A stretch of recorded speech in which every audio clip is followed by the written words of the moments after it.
Let's take a quick look now at the ratification process. So something that was controversial about the new Constitution is that unlike the Articles of Confederation, it did not require a unanimous vote to change it, right? And it's weird because it's not really a change. So it seems like if this is a change to the Articles, it should require 13 out of 13 states to approve it. Rhode Island, I think, was under this working assumption that they didn't have to be there because whatever came forward would require 13 out of 13 votes. However, this new Constitution, as a replacement for the Articles of Confederation, required only 9 of 13 states in order to become the effective new Constitution of the United States of America. So 9 of 13 states needed to ratify the Constitution or approve the Constitution, and the country broke along pro-ratification and anti-ratification lines.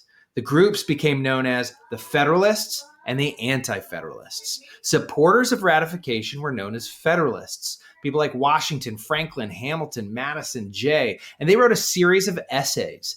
If you've seen Hamilton, you know how many Hamilton wrote, right? He wrote a lot of these essays, these Federalist papers that were arguing in support of the new Constitution, trying to allay the fears of those who were opposed to the ratification of the Constitution.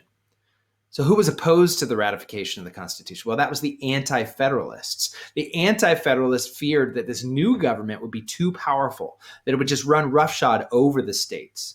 And so they opposed ratification, and they were writing their own essays. There were the Anti-Federalist papers that were responses, and this was playing out in newspapers across the states. All right, so there's a fear from the Anti-Federalists that this new Constitution was going to betray the ideals of the Revolution, that it was going to return power to the few, to the elite, where the Revolution had fought for a democracy.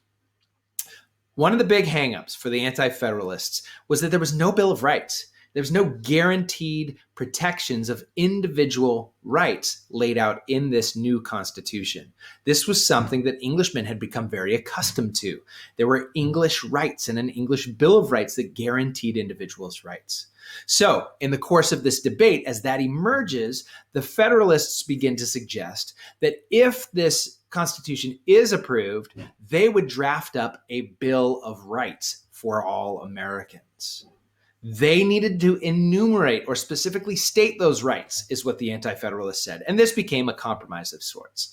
The Federalists are largely afraid of people. They're afraid of the mobocracy, whereas the Anti-Federalists are afraid of the state. So the compromise is we keep the Constitution, but we add to it a Bill of Rights, 10 new amendments that are designed to protect the individual rights of American individuals, people in America. All right. So ultimately, it's going to be ratified in 1788, and all 13 states will approve of or ratify the Constitution by 1789, and it will go into effect in 1788 as it's ratified by 9 of 13 states. All right. So the Federalist and Anti-Federalist debate is foreshadowing a divide in America over the strength of a central government that's going to be a political divide. We're going to see the rise of political parties immediately in United States history, and this is a divide that continues to this very day.